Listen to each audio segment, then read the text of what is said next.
150 വർഷങ്ങൾക്ക് മുമ്പാ. അന്ന് ഇവിടെ മൂപ്പ് ഭരിച്ചിരുന്ന പ്രതാപശാലിയായ ഒരു കാർന്നവരുണ്ടായിരുന്നു. ആ കാർന്നവര് തഞ്ചാവൂരിൽ നിന്ന് കണ്ട ഒരു നൃത്തക്കാരിയെ മേഡമെ കൊണ്ടുവന്ന് താമസിപ്പിച്ചു. നാഗവല്ലി എന്നായിരുന്നു ആ തമിഴത്തിയുടെ പേര്. തമിഴത്തി വേറൊരാളുമായിട്ട് സ്നേഹത്തിലായിരുന്നു, രാമനാഥന്റെ പേരുള്ള ഒരു നൃത്തക്കാരനുമായിട്ട്. എന്തിനു പറയുന്നു, കാർന്നവരെങ്ങനെയോ ഈ രഹസ്യങ്ങളൊക്കെ അറിഞ്ഞു. അന്ന് അർദ്ധരാത്രി നാഗവല്ലിയെ കാർന്നവരെ നമ്മുടെ തെക്കിനിട്ട് വെട്ടിക്കൊന്നു.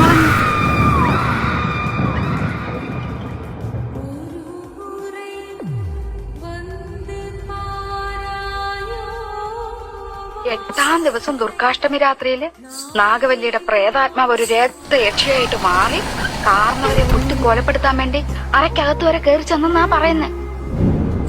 അതീ പിന്നെ നാഗവല്ലിയുടെ പ്രേതാത്മാവ് തീരാപ്പകയോടെ ഈ തറവാട്ടിലൊക്കെ അലഞ്ഞടക്കാൻ തുടങ്ങി.